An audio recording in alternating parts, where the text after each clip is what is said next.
Bom dia. Bem, como eu já mencionei, o tema da nossa aula de hoje será sobre histologia animal, né?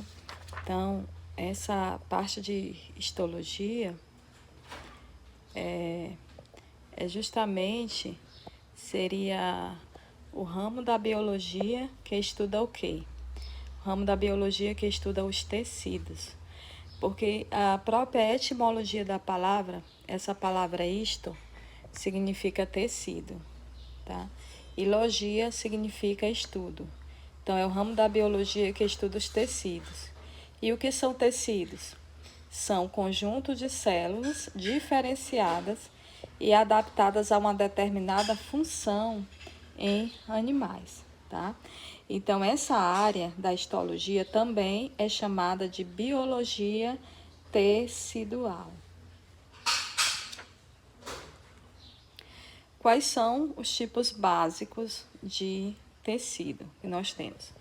Nós temos o tecido epitelial, o tecido conjuntivo, que é o que serão estudados hoje, que tem bastante particularidades, né? Então é preciso saber diferenciar o tecido epitelial do conjuntivo, saber quais são os tipos de tecido conjuntivo, saber quais são as características desses tecidos, tá?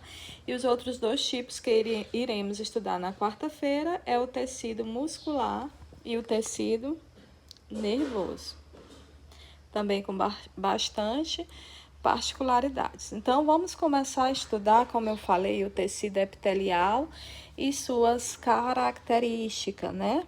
Como é que a gente vai definir um tipo de tecido, gente? De acordo com a forma de suas células, com a dimensão, com a estrutura, com a função. Então, por exemplo, no tecido epitelial, em relação à forma das células, como que essas células, né, elas são no tecido epitelial? Elas têm células justapostas. O que são essas células justapostas, gente? Essas células justapostas são células que são muito unidas entre si, tá? Então, por conta dessa união, elas têm pouco ou nenhuma substância intercelular, que a gente chama de matriz extracelular, né? É um tecido avascular. Isso quer dizer o quê? Que esse tecido, ele não tem vascularização de sangue, tá ok? Ele é nutrido então como? A partir do tecido conjuntivo, que é o seu tecido vizinho. Ele apresenta a membrana basal. O que é essa membrana? É uma membrana constituída de glicoproteínas que vai separar justamente o tecido epitelial do tecido conjuntivo, que são tecidos vizinhos. E da onde se origina? Dos 3 folhetos embrionários, que a gente viu nos capítulos passados, que é ectoderme, endoderme e mesoderme, que são camadas celulares encontradas no embrião, que vai se diferenciar em partes do tecido epitelial. Quais são os tipos básicos, né, de tecido epitelial? Nós temos o tecido de revestimento, né? E esse tecido de revestimento, sim, aí temos o de revestimento e o glandular, tá? E vamos vamos falar primeiramente sobre o de revestimento. Qual é a função do tecido de revestimento? Claro, como o próprio nome já diz, é cobrir a superfície externa do corpo. Então, a pele, por exemplo, a pele é um tecido epitelial de revestimento. Por quê? Porque a pele ela vai revestir, né? Vai revestir as cavidades internas de alguns órgãos, certo? Também, como o esôfago, o intestino. E como que eu vou fazer... Como é que eu vou fazer a classificação do tecido epitelial de revestimento? Só mostrando aqui para vocês um pouco que essa aqui é a pele. Veja só, a pele, gente, ela tem essa camada de revestimento e ela tem uma camada, certo, mais profunda. Bem embaixo é tecido adiposo. Eu posso ver aqui glândulas e músculo para poder fazer o eriçamento dos pelos. Essa camada mais superficial da pele é a epiderme e a mais profunda é a derme. Então, eu vou encontrar na pele receptores de superfície, que eu não vou... O que são esses receptores? São aqueles receptores responsáveis pelas sensações percebidas, de frio, calor, tato, pressão, né? Tudo isso. Então, os tipos de tecido, de revestimento, esses que recobrem a superfície externa do corpo interior dos órgãos, eles podem ser classificados do tipo simples e do tipo estratificado e também do tipo pseudoestratificado. Do tipo simples. O tipo simples, gente, eu vou mostrar aqui para vocês a imagem. Ó, o epitélio aqui bem em cima, né? Nós temos aqui nessas imagens.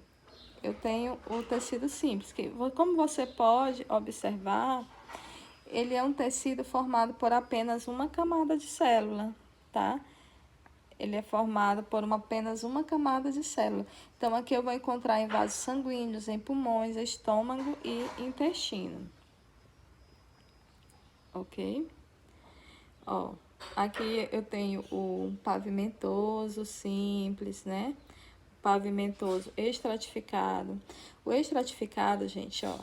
O estratificado é quando você percebe que tem duas ou mais camadas de células.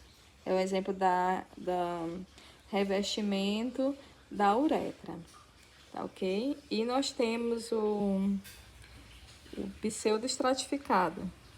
Esse aqui, ó.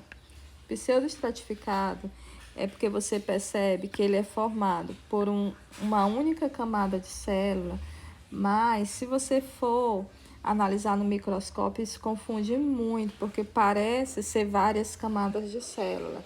E, na verdade, o que você vai se embasar é pela presença do núcleo das células, que vai estar em diferentes alturas, tá ok? Então, eu vou encontrar esse tipo de tecido no revestimento da traqueia e na mucosa nasal. Aqui é um corte transversal de seção de pele grossa, mostrando tecido epitelial estratificado. E aqui é o estratificado pavimentoso. Aqui são fotos de microscópio. Vamos ver agora o tecido epitelial glandular. Qual é a principal função do tecido epitelial glandular? Então, esses epitélios glandulares, eles são formados por células que têm a função de produzir secreções.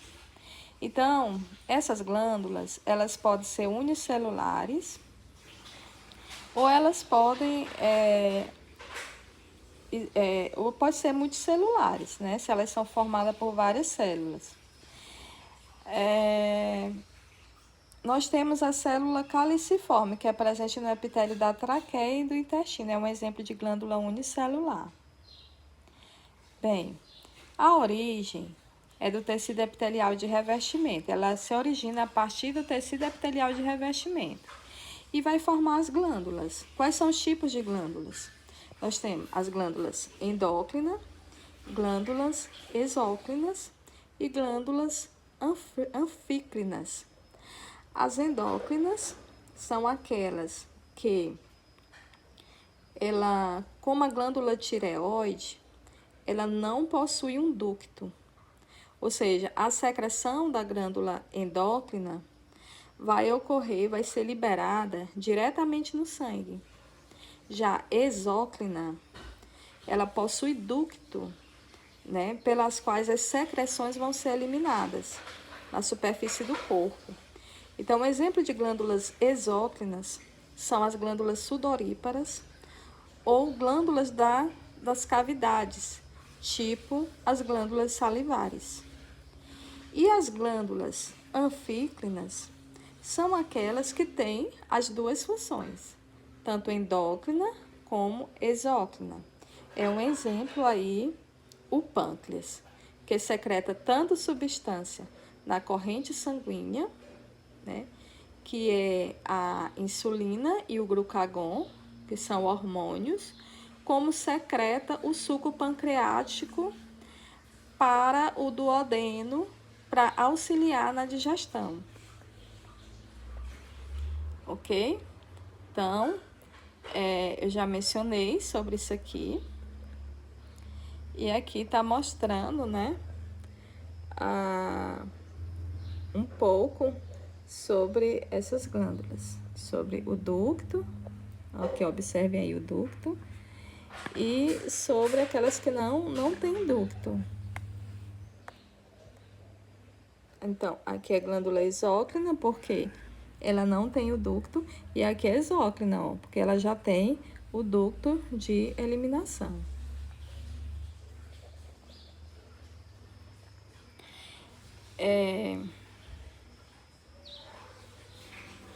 Bem, como eu já mencionei, que em relação ao número de células, existem as glândulas unicelulares, que são as chamadas glândulas caliciformes, que é presente no epitélio da traqueia e do intestino, tá? Então, é um exemplo, é uma glândula de revestimento da traqueia, como eu já falei. E aqui são exemplos de glândulas multicelulares exócrinas.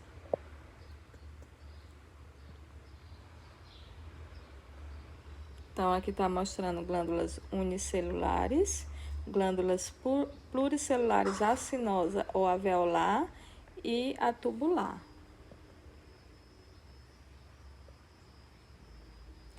Bem, isso aqui eu não vou me deter sobre o assunto. E aqui está mostrando algumas microscopias do tecido epitelial glandular.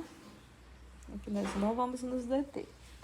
Então, basicamente, do tecido epitelial é isso. Vamos agora para as particularidades e características do tecido conjuntivo. O tecido conjuntivo é aquele tecido que vai se conectar a outros tecidos e também vai sustentar as partes flexíveis do corpo. Então, qual é a sua principal característica? É grande quantidade de substância intercelular, ou seja, de matriz extracelular. E também tem grande número de tipos celulares, né? E desempenha funções bem diversificadas, tá ok?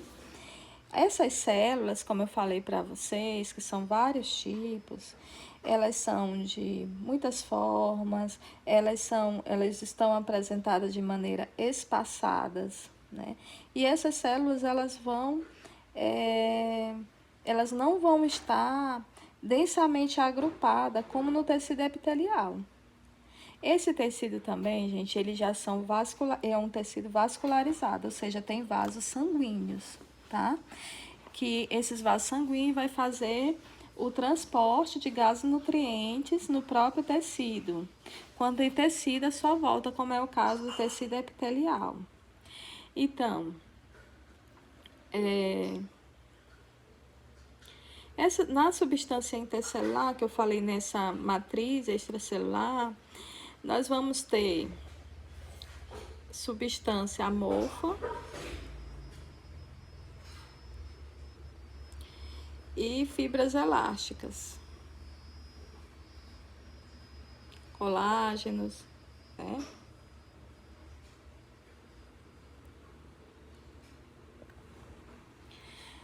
Vamos adiante, gente. Tem um probleminha de vírus aqui no computador. Eu não consigo fechar aqui essa página. Fibras reticulares também. Ok? Então, vamos à classificação do tecido conjuntivo. Quais são as classificações do tecido conjuntivo? Como esses tecidos conjuntivos eles são classificados? Eles são classificados de acordo com a organização estrutural e a proporção entre célula e matriz extracelular. Então, quais são os principais tipos? É o tecido conjuntivo propriamente dito, o tecido adiposo, o tecido cartilaginoso, o tecido ósseo e o tecido sanguíneo. Em relação ao tecido conjuntivo propriamente dito, ele vai ser dividido em tecido conjuntivo frouxo, né, denso, não modelado e denso modelado. São esses três tipos. Vai depender de quê? Da proporção entre as células e fibras de sua organização estrutural. Então, vamos ver aqui o frouxo.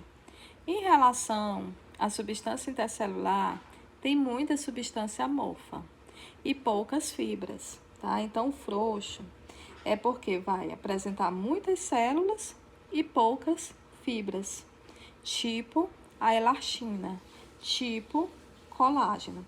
Então, esse tecido, ele é um tecido mais de suporte de epitélios. Então, quais são os tipos básicos de células que eu vou encontrar no tecido conjuntivo frouxo? Fibroblastos, macrófagos, mastócitos, plasmócitos, adipócitos e leucócitos. E eu vou encontrar onde?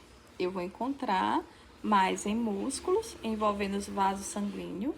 Eu vou encontrar o frouxo na pele, na mucosa e nas glândulas. Qual é a função? Suporte, preenchimento, cicatrização, nutrição e proteção.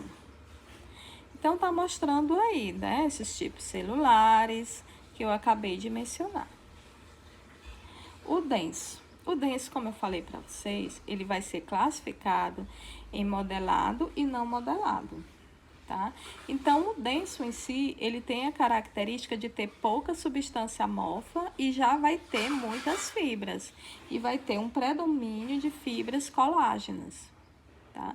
O denso modelado, eu tenho um exemplo de tendões, porque vai apresentar muitas fibras e essas fibras, elas vão estar dispostas de maneira paralela. Então, os ligamentos, por exemplo.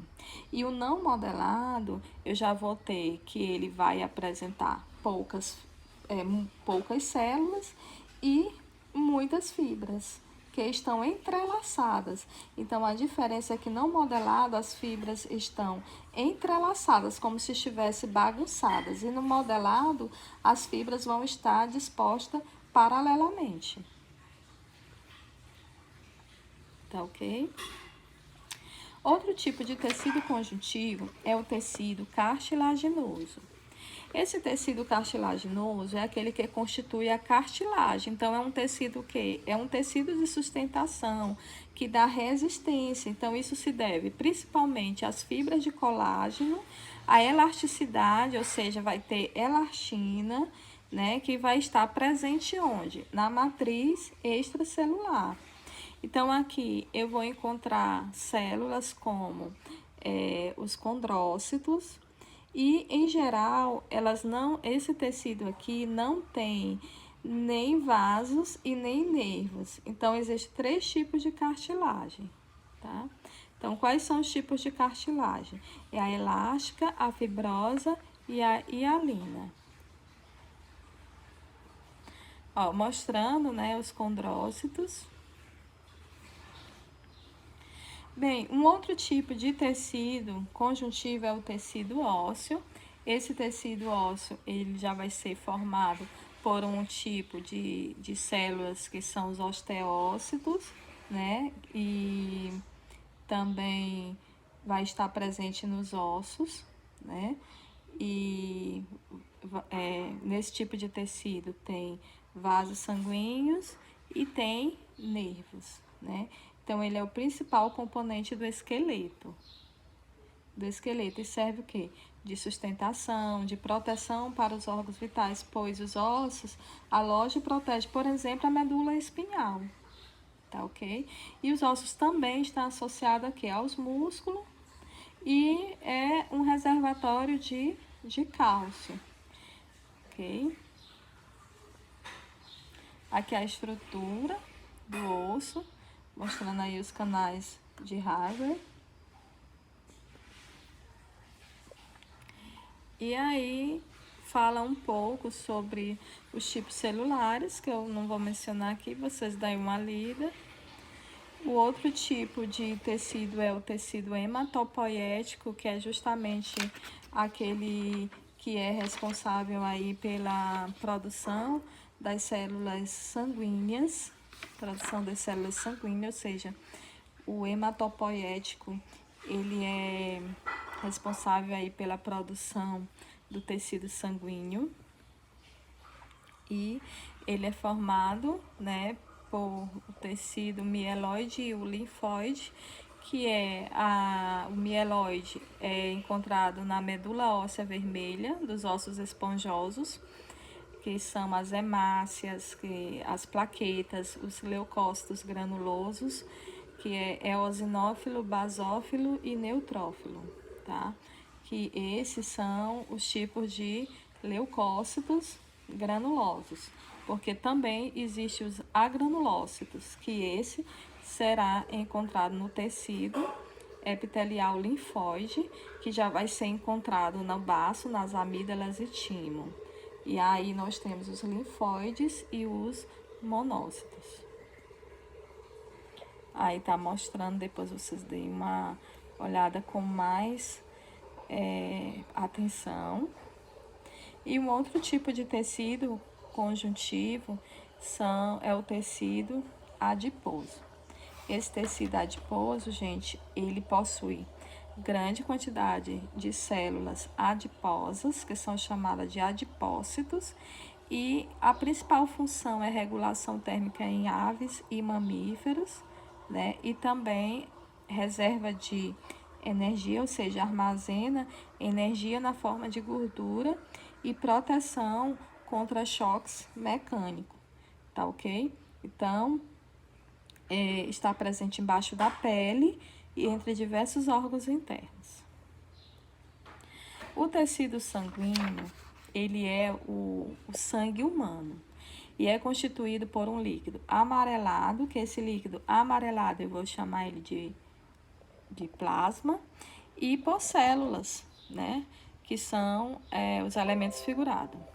O plasma, ele é constituído de água, íons, que é sódio, magnésio, potássio, cloro, cálcio e bicarbonato, proteínas como albumina, fibrinogênio, imunoglobulinas e substâncias transportadas, nutrientes, resíduos, gases respiratórios e hormônios.